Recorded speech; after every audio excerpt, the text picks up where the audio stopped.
எதையுமே கண்மூடித்தனமா நம்ப கூடாதுங்கிறதுக்கு உதாரணமா ஒரு குட்டி ஸ்டோரி சொல்றேன், கேளுங்க. ஒரு அழகான கிராமத்துல அன்றாடம் கூலி வேலை செய்யக்கூடிய மக்கள் வாழ்ந்துட்டு வந்திருக்காங்க. அதே கிராமத்துல நிறைய குரங்குகளும் வாழ்ந்துட்டு வந்திருக்கு. அப்போ அந்த ஊருக்கு ஒரு பெரிய வியாபாரி அந்த குரங்கு எதையுமே கண்மூடித்தனமா நம்ப கூடாதுங்கிறதுக்கு உதாரணமா ஒரு குட்டி ஸ்டோரி சொல்றேன், கேளுங்க. ஒரு அழகான கிராமத்துல அன்றாடம் கூலி வேலை செய்யக்கூடிய மக்கள் வாழ்ந்துட்டு வந்திருக்காங்க. அதே கிராமத்துல நிறைய குரங்குகளும் வாழ்ந்துட்டு வந்திருக்கு. அப்போ அந்த ஊருக்கு ஒரு பெரிய வியாபாரி அந்த குரங்குகளை வாங்க வந்திருக்கான். ஒரு குரங்கு கொண்டு வந்து கொடுத்தா 100 ரூபாய் கொடுக்கறேன் அப்படின்னு சொல்லி ஒரு அறிவிப்பு ஒண்ணு கொடுக்கறான். எல்லாருமே அவனை பைத்தியம் நினைச்சு யாராவது குரங்க வாங்குவாங்களா அப்படின்னு யோசிச்சாங்க. இருந்தாலுமே ஒரு சிலர் அந்த ஆளுகிட்ட குரங்கு பிடிச்சு கொண்டு போய் கொடுத்ததுமே அவனும் சொன்ன மாதிரியே பணத்தை கொடுத்திருக்கான். உடனே இந்த நியூஸ் ஊர் ஃபுல்லா ஸ்ப்ரெட் ஆகுது.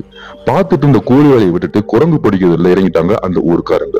கொஞ்ச நாள் கழிச்சு குரங்குக்கு 200 ரூபாய் தர்றேன் அப்படின்னு அறிவிக்கிறான். இப்போ வேலைக்கு போகாம சோம்பேறியா இருந்தவன் கூட குரங்கு பிடிக்க ஆரம்பிச்சிட்டான். இப்போ மறுபடியும் பாக்கி இருக்கக்கூடிய குரங்குகள் பிடிச்சிட்டு வந்து கொடுத்தா 500 ரூபாய் தர்றேன் அப்படின்னு மறுபடியும் ஒரு அறிவிப்பை கொடுக்கறான். ஊர் மக்கள் எல்லாமே தூங்க கூட நேரம் இல்லாம சந்து பொந்து இண்டு இடுக்குன்னு தேடி மீதம் இருக்கக்கூடிய குரங்குகளை பிடிச்சிட்டு வந்து 500 ரூபாய்க்கு வித்துடுறாங்க. இப்ப ஊர் மக்கள் எல்லாம் வியாபாரி அடுத்து என்ன அறிவிப்பை விட போறான்னு ஆர்வமா காத்துட்டு இருக்கக்கூடிய சமயத்துல வியாபாரி, நான் ஒரு வாரமா ஊருக்கு போறேன், திரும்ப வந்ததுமே குரங்குக்கு 1000 ரூபாய் தரேன்னு சொல்லிட்டு போறான்.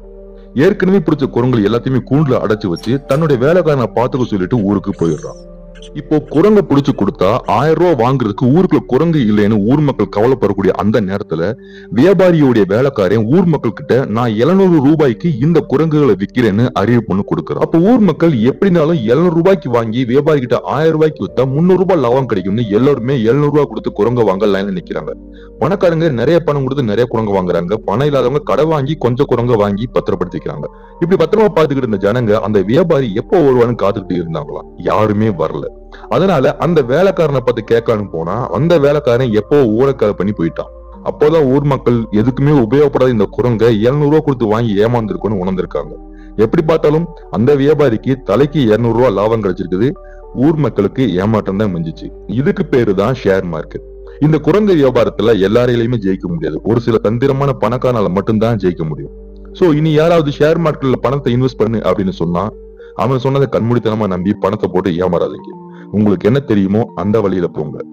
அடுத்த ஒரு குட்டி ஸ்டோரியில உங்களை சந்திக்கிறேன். பாய்.